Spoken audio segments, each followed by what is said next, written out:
Hey guys, welcome to my YouTube channel जिसका नाम है रॉयल स्टडीज़ अड्डा। तो आज हम करेंगे 9th क्लास की साइंस का चैप्टर नंबर 5। ये आपकी बायोलॉजी का फर्स्ट चैप्टर है जिसका नाम है fundamental units of life, cells. इसके हम पढ़ेंगे, इस चैप्टर के अंदर हम पढ़ेंगे कि सेल्स क्या होते हैं, कितने तरीके के होते हैं, सेल्स को किसने डिस्कवर किया था और इसके क्या क्या कंपोनेंट्स होते हैं, वो सब कुछ।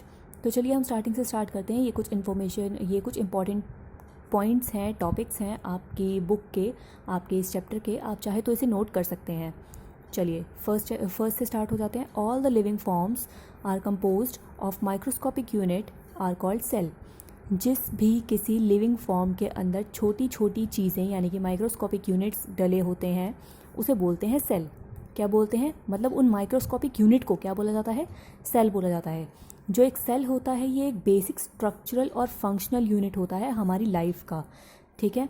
और स्टडी जो होती है, मतलब सेल्स की जो अलग से स्टडी होती है जिसके अंदर स्ट्रक्चर और पोजीशंस स्टडी की जाती हैं सेल्स की, उसे बोला जाता है साइटोलॉजी। जैसे biology, chemistry, psychology, sociology, social psychology, मतलब ये सब जो अलग अलग स्टडीज़ होती हैं ऐसी होती है साइटोलॉजी। ये सेल्स के ऊपर होती है, ठीक है। अब आती है बात डिस्कवरी की। 1665 में रॉबर्ट हुक ने पहली बार सेल डिस्कवर किया था।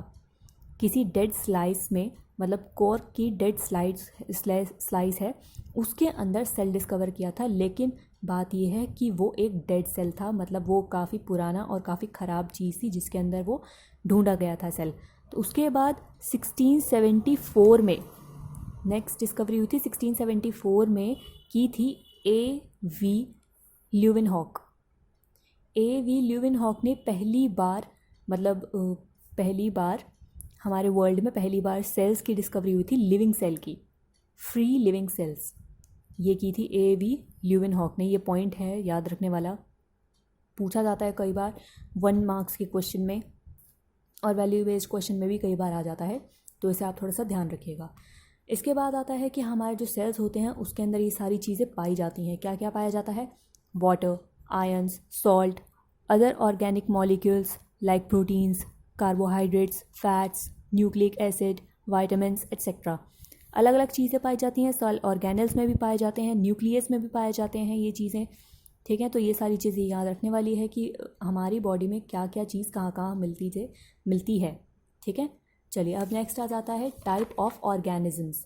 टाइप ऑफ ऑर्गेनिजम्स, 2 तरीके के ऑर्गेनिजम्स होते हैं। पहला आता है यूनिसेलुलर और दूसरा आता है मल्टी सेलुलर। यूनिसेलुलर होता है जिसके अंदर एक ही सेल होता है, जैसे अमोएबा, पैरामीशियम, बैक्टीरिया। मल्टी सेलुलर क्या होता है? जिसके अंदर 2 या 2 से ज़्यादा होते हैं सेल्स, जैसे मैन, हम लोग हो गए, ह्यूमन बींग, काऊ, डॉग, इंसेक्ट्स, प्लांट्स, फंजाई, ये सब। अब आती है बात इनके डिफरेंस की कि यूनिसेलुलर और मल्टी सेलुलर क्या होता है। अब मैं आपको बता दूं कि आप थोड़ी सी बड़ी क्लास में आ गए हैं तो आपको इस तरीके से डिफरेंस करना पड़ेगा। पहले लिखना पड़ेगा कैरेक्टर स्केच, मतलब आप क्या क्या किस बेसिस पे आप इसका डिफरेंस दिखा रहे हैं। जैसे इसमें सेल नंबर है, फंक्शन, डिवीजन ऑफ लेबर, ऐसे आपको दिखाना पड़ेगा। और यहाँ पर आप एक्सप्लेनेशन रखेंगे कि यूनिसेलुलर में सिंगल सेल होता है, यहाँ पे नंबर ऑफ सेल पूछा है तो यहाँ सिंगल सेल, और इसके अंदर लार्ज नंबर ऑफ सेल्स।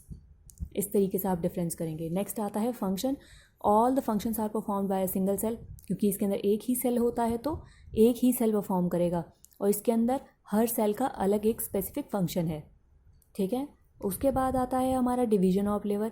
अब डिवीजन ऑफ लेबर इसके अंदर कैसे होगा? इसके अंदर तो एक ही सेल है तो नॉट परफॉर्म्ड।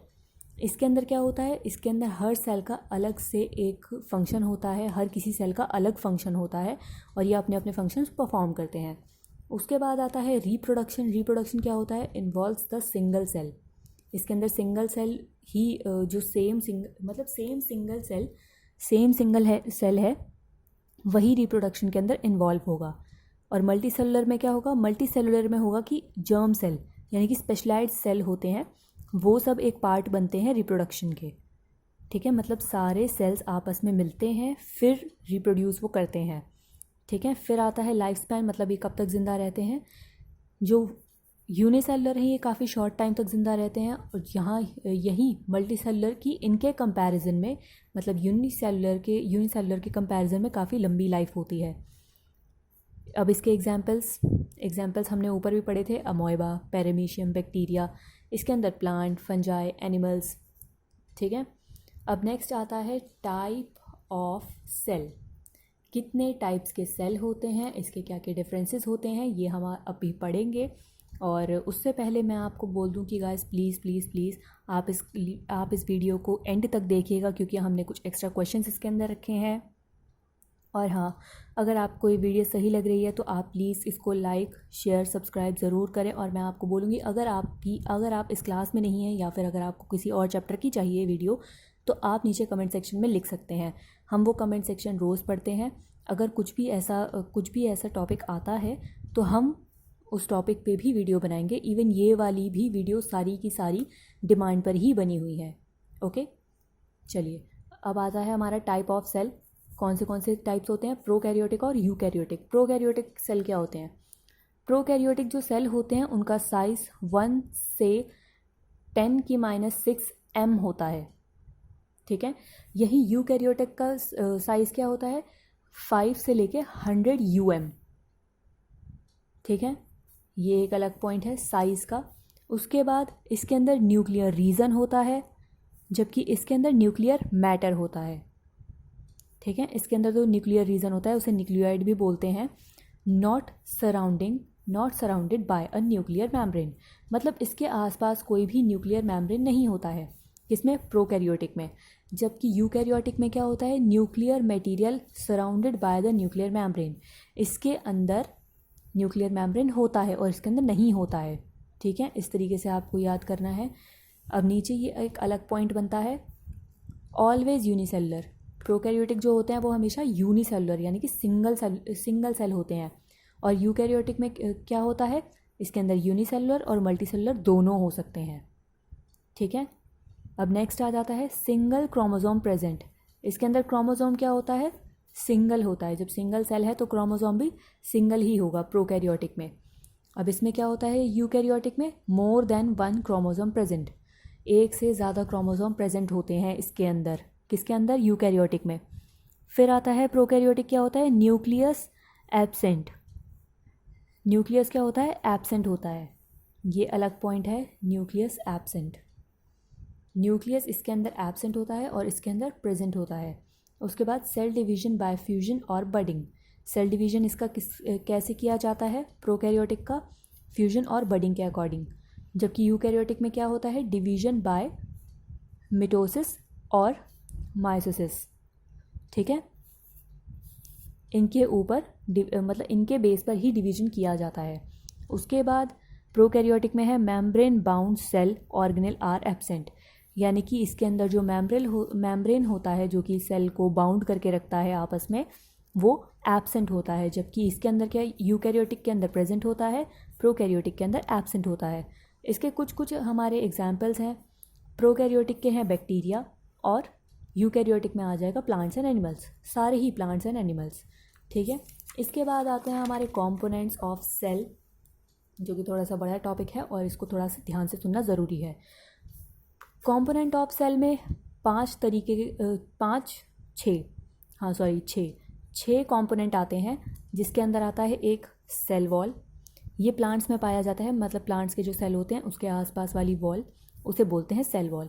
नेक्स्ट आता है सेल मेम्ब्रेन, जिसे प्लाज्मा मेम्ब्रेन भी बोलते हैं। ये प्लांट्स और एनिमल्स दोनों में पाया जाता है। फिर आ जाता है न्यूक्लियर, जिसे प्रोकैरियोटिक बोलते हैं, और एक आ जाता है न्यूक्लियस, जिसे यूकैरियोटिक भी बोलते हैं। फिर आ जाता है साइटोप्लाज्म, और लास्ट आता है सेल ऑर्गेनेल। सेल ऑर्गेनेल जो होता है इसके 6 पार्ट होते हैं अलग से, सेल ऑर्गेनेल के 6 पार्ट अलग से होते हैं। पहला आता है एंडोप्लाज्मिक रेटिकुलम।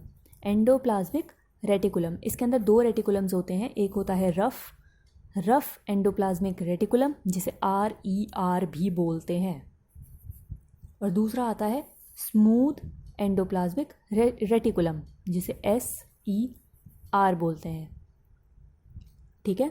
ये ऐसे करके भी क्वेश्चन आ जाता है कि ये किसका पार्ट होता है, तो ये क्या है, कंपोनेंट है हमारे सेल का, ठीक है। नेक्स्ट आता है गोल्गी अपैरेटस, फिर आता है लाइसोसोम्स, फिर आता है वैक्यूल्स, देन आता है सेंट्रियोल्स, लास्ट आता है माइटोकॉन्ड्रिया प्लास्टिड्स। माइटोकॉन्ड्रिया प्लास्टिड्स जो होते हैं वो सिर्फ और सिर्फ प्लांट्स में पाए जाते हैं, और इसके भी 3 टाइप्स होते हैं। पहला आता है क्रोमोप्लास्ट, दूसरा आता है leucoplast and the third one is chloroplast. ठीक है, क्रोमोप्लास्ट, क्लोरोप्लास्ट, इसके अंदर बिल्कुल भी कंफ्यूज नहीं होना है आपने।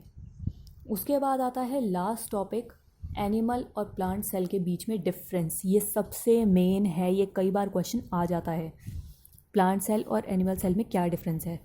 इसके अंदर क्या होता है, contain chloroplast for photosynthesis. Plant के अंदर फोटोसिंथेसिस होता है तो इसके अंदर क्लोरोप्लास्ट होता है, जबकि एनिमल के अंदर क्लोरोप्लास्ट नहीं होता है क्योंकि इनके अंदर फोटोसिंथेसिस नहीं हो रहे होते। एनिमल प्लांट्स में प्लांट सेल में क्या होता है, have a cell wall. Cell wall होती है इनकी to maintain the structure and rigid, मतलब सेल का एक प्रॉपर शेप बना रहे, प्रॉपर स्ट्रक्चर बना रहे, उसके लिए एक अलग से वॉल होती है यहाँ पे जिसे सेल वॉल बोला जाता है, जबकि एनिमल के अंदर सेल वॉल नहीं होती है। एनिमल सेल्स के अंदर सेल वॉल नहीं होती है। प्लांट सेल वॉल में क्या होता है, usually do not contain lysosomes and peroxisomes. Plant cell में लाइसोसोम्स और पेरोक्सिसोम्स नहीं होते हैं। ठीक है, जबकि एनिमल सेल में कंटेन सीलिया, इसके अंदर सीलिया होता है।